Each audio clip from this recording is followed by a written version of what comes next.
家好，我係何炳傑博士，今日繼續同大家分享以愛心使用知識2。上次講咗第一大點，就係以愛心使用知識。今日繼續同大家分享第二大點，就係以自高自大嘅心使用知識。當人擁有知識嘅時候，不同嘅人有不同嘅表現。有啲人知道少少就扮代表，乜嘢都係專家，以專家嘅口吻嚟講嘢。睇電影，當汽車死火，男人會點樣做啊？call 車房 call CAA 啊？唔係，打開車頭蓋，扮下睇依度唔妥，整下依度，整下嗰度，其實自己一啲都唔通。知識有時會讓人自高自大，以為自己乜嘢都識，並且高人一等。就算你真係百科全書，假若以一個自高自大嘅態度使用知識，會唔會叫別人跌倒？第一個細點就係知識讓人明白真假對錯。哥林多前書第8章第4節，論到吃祭偶像之物，我們知道偶像在世上算不得什麼，也知道神只有一位，再沒有別的神。第5，雖有稱為神的，或在天或在地，就如那許多的神，許多的主。第6節，然而我們只有一位神，就是父，萬物都本於他，我們也歸於他，並有一位主，就是耶穌基督。萬物都是藉着他有的，我們也是藉着他有的。呢3節經文提到知識好重要，知識讓人明白真假對錯。第4、第5節就講到偶像唔係真神，基本上乜嘢都唔係。我哋知道神只有一位，就係天父，萬物本於他，並且我哋只有一位主，就係耶穌基督。其他被稱為神嘅都係假神。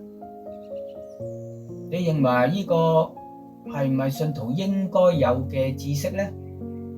甚至稱為最基本嘅知識。呢啲知識讓我哋明白真假對錯。但當有啲信徒缺乏呢啲知識，就唔能夠明白分辨真假對錯，容易被人迷惑引誘。所以知識唔係唔重要，你有知識係好嘅，問題係唔好讓呢啲知識引致自己自高自大，以為不可一世。第二個小點就係缺乏知識，讓人軟弱愚昧。第7節，但人不都有這樣知識？有人到如今因拜慣了偶像，就以為所吃的是祭偶像之物，他們的良心既然軟弱，也就污穢了。但保羅話唔係所有哥林多信徒都有關於獨一真神同埋偶像呢啲嘅知識。佢哋可能以為我哋嘅上帝係最大嘅神，而其他偶像係次一級嘅神。過去佢哋拜慣偶像，並且以為佢哋所吃嘅肉都係祭過偶像。咁樣佢哋現在若仍然到肉店買肉吃，就唯有參與偶像祭祀。於是佢哋點樣做啊？唔吃肉啊？呢個係唔係我哋中國人嘅俗語斬腳趾避沙蟲呢？第8節，其實食物不能叫神看中我們，因為我們不吃也無損，吃也無益。保羅講出一個真理，就係我哋得救不在乎我哋食乜嘢，唔食乜嘢。基本上食呢啲肉，亦都唔會讓神唔看重你，拒絕你。我哋被神看重嘅原因係信耶穌，所以缺乏知識讓人軟弱愚昧。停一停，我問一問大家，如果讓你為自己下判斷，你認為自己係有知識，或者係缺乏知識嘅信徒呢？當你喺心中好堅定講係嘅時候，細聲啲，真嘅咩？你曾否因為對某事缺乏知識而成為軟弱愚昧呢？可能你頭腦上大有知識，但行動上卻作出愚昧軟弱嘅事。喺第二次世界大戰，德國總理希特拉喺德國鼓吹猶太人係低一等嘅人，所以要逼迫猶太人。但呢個政策從我哋信徒嘅知識上係對定話錯嘅呢？100%係錯，因為與聖經教導相違背。但係當時德國大多數嘅教會都係支持同埋贊成希特拉逼迫猶太人嘅行動。你認為呢啲教會同埋信徒所擁有嘅知識同埋行動是否一致呢？既然食唔食無關我哋得救與否，我哋作為擁有呢啲知識嘅信徒，有自由吃呢？贊唔贊成？第9節，只是你們要謹慎，恐怕你們這自由竟成了那軟弱人的絆腳石。保羅嘅回應就係呢啲哥林多擁有呢啲知識嘅信徒喺使用吃唔吃呢個肉嘅自由上，要關心嘅乜嘢係神喜悅嘅事，同埋讓其他嘅基督徒得益處，多過自己食肉得飽口福嘅益處。第3、4點，濫用知識讓弟兄跌倒沉淪。第10節，若有人見你這有知識的，在偶像的廟裏坐席，這人的良心若是軟弱，豈不放膽去吃那祭偶像之物麼？喺哥林多教會有知識嘅信徒就做乜嘢啊？放膽嘅吃肉，不單從肉店買肉，並且喺偶像嘅廟堂裏邊參加聚會。呢啲聚會可能沒有宗教嘅成分嘅，但當時人就鍾意喺廟堂擺酒。呢啲有知識嘅信徒就喺呢啲嘅廟堂坐席參與聚會。問題就喺呢度，雖然參加喺呢啲廟堂舉行嘅宴會吃肉，對有知識嘅信徒係唔能夠帶嚟壞嘅影響嘅，但對嗰啲沒有呢啲知識嘅哥林多信徒，經文用良心軟弱嚟代表，佢哋以為放膽去吃也冇問題，橫掂食同埋唔食都冇關重要，佢就喺廟宇裏邊舉行嘅乜嘢聚會都參加，甚至名正言順崇拜偶像嘅聚會都參加，因為偶像什麼都不是，對信徒沒有實質嘅影響。結果就係啲良心軟弱嘅信徒就跌倒，咁樣就變成唔係食唔食肉嘅問題，而係再一次讓自己重新跌入偶像崇拜之中。正如第11節所講，佢因此基督為他死的那軟弱弟兄，也就因你的知識沉淪了。不但如此，更重要嘅就係第12節，你們這樣得罪弟兄們，傷了他們軟弱的良心，就是得罪基督。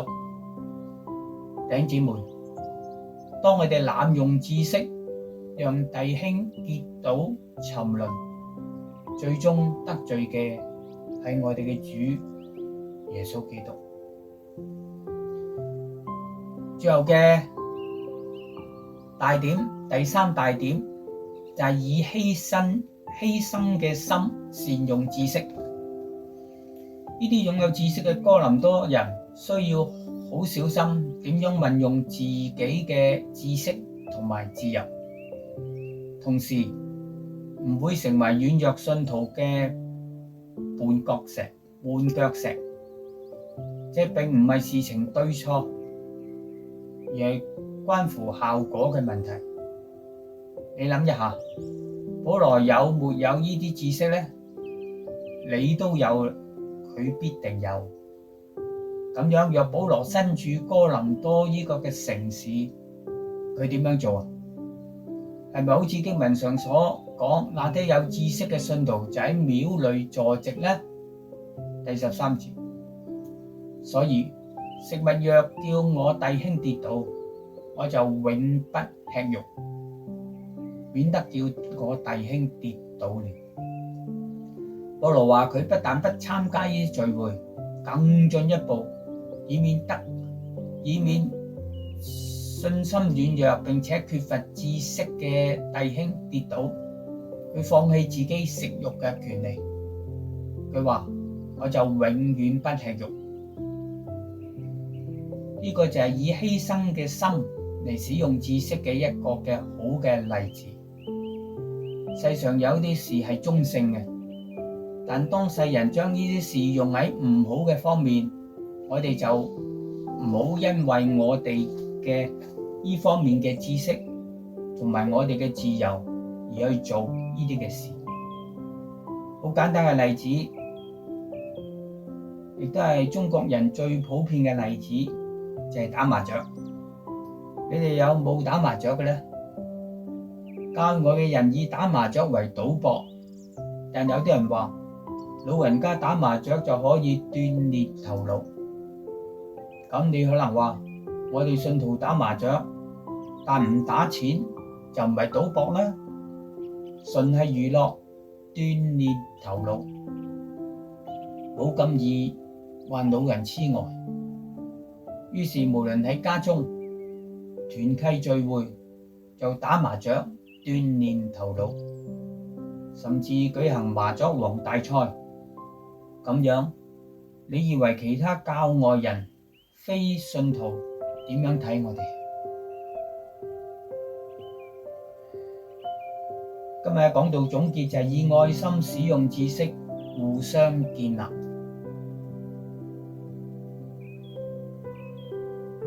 我舉一個例子，憂鬱症呢啲現在非常普遍嘅心理病。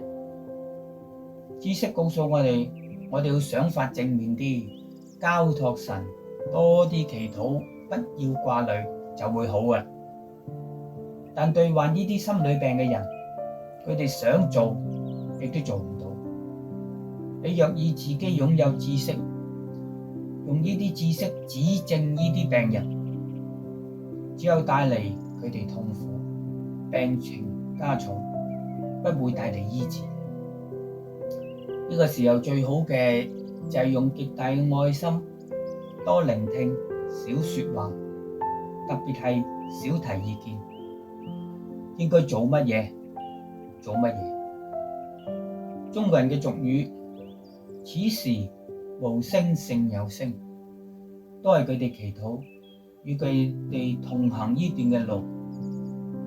約伯3個朋友就係按住佢哋自己以為唯獨佢哋所擁有對神對人嘅知識，去質問、去審判、去斥責受苦嘅約伯，但對約伯卻毫無幫助。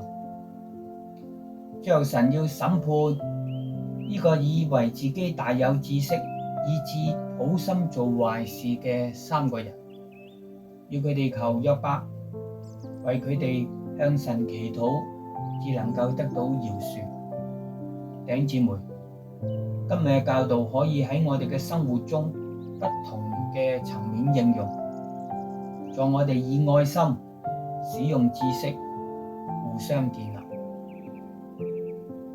我哋低頭祈禱，慈悲天父上帝，感謝你賜下恩言，讓我哋身處喺呢個資訊爆炸，乜嘢都可以用電腦 AI 去查詢嘅時候，願你讓我哋用愛心使用知識，特別喺信徒之相交團契之中互相建立。